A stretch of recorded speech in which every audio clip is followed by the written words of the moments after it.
I didn't say a word when the HOA president pointed at the thick white nitrogen monoxide parking lines they had painted across my driveway and demanded I move my own truck. I just set the surveyor's map on the hood of my pickup, tapped the red line marked permanent easement, and watched the association's lawyer fumble through his papers. His face went slack, and for once, the whole board went quiet. They had been barking for months. Now they had nothing to say. I never wanted to fight with them.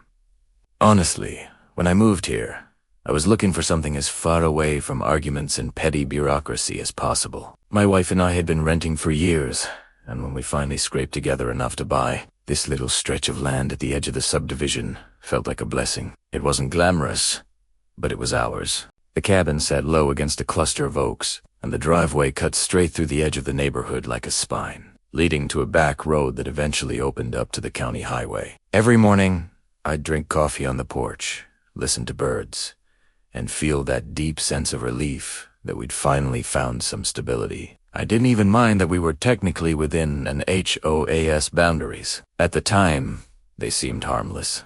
A newsletter once a month, a meeting I never attended, and the occasional friendly neighbor wave. I wasn't interested in community drama or lawn decor competitions. I just wanted to fix up the shed, tend to the small garden my wife loved, and keep my head down. It seemed like the kind of place where people left each other alone. For a while, that's exactly what it was. The first notice I got felt like a mistake. Someone had taped a bright yellow violation slip to my garage door, claiming my driveway surface was not in compliance with neighborhood standards. That trailed me, because my driveway wasn't even part of the HOS infrastructure. It was a right-of-way carved into the property decades before the subdivision ever existed. The gravel base had been laid by the county in the late 70s, and the easement was spelled out clearly in my deed. Still, I figured it was just a clerical error. I sent them an email, attached a copy of the survey, and assumed the matter would disappear. Instead, it escalated. Within a week, they painted huge white nitrogen monoxide parking lines across the entrance to my driveway, along with a stenciled warning that vehicles parked there would be towed. Imagine pulling up to your own home and finding the curb painted like it was city property, even though your deed said otherwise. At first, I laughed. It was so absurd it didn't feel real. Then I saw one of their security contractors photographing my truck from the street. My wife came inside that night in tears because a board member had told her we were blocking community access by using our own land. That's when the absurdity started to feel dangerous. I tried to reason with them. I sent more emails, printed copies of the easement from the county recorder's office, and even requested a meeting. Each time, they brushed me off. The president sent back a single-line response once. "Your interpretation of your deed is incorrect." Another time, they threatened escalating fines for unauthorized use of common property. It was like arguing with a brick wall, only the brick wall kept sending bills in the mail. That was the moment something shifted in me. I wasn't angry, not in the way they probably hoped. I just stopped expecting fairness. I stopped wasting time with arguments. I started reading property law at night. At first, it was just curiosity. I wanted to be sure I wasn't crazy. I pulled out my deed, reread the section that described the right-of-way, and cross-checked it with county infrastructure records. Then I went further. I found the original plat maps from when the subdivision was created. That is, when I discovered something interesting. The HOA didn't technically own the strip of land they thought they were regulating. It wasn't common property at all. It was a recorded easement that couldn't be revoked, modified, or blocked without county approval. I ordered certified copies, drove down to the courthouse, and spoke with a clerk who confirmed what I already knew. The HOA was way out of line. From that point on, I documented everything. Every painted line, every letter, every sneering remark from the president. I photographed the curb markings from every angle, saved every email, and even recorded a board member admitting in a casual conversation that they knew the easement existed but didn't care. My wife thought I was obsessing, but I told her I wasn't just protecting us. I was preparing for the day when they pushed too far. That day came sooner than I expected. They had my truck towed one afternoon while I was at work.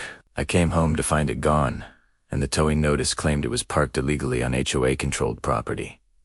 That was the last straw. I paid the impound fee, not because I accepted it, but because I needed the receipt. That single piece of paper became evidence in what I was about to do.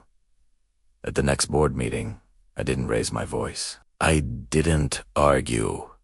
I just walked in, placed the certified easement map, the deed, the plat survey, and the towing receipt neatly on the table, and let the silence stretch. The lawyer the HOA had hired glanced down at the documents, flipped through them, and his face drained of color.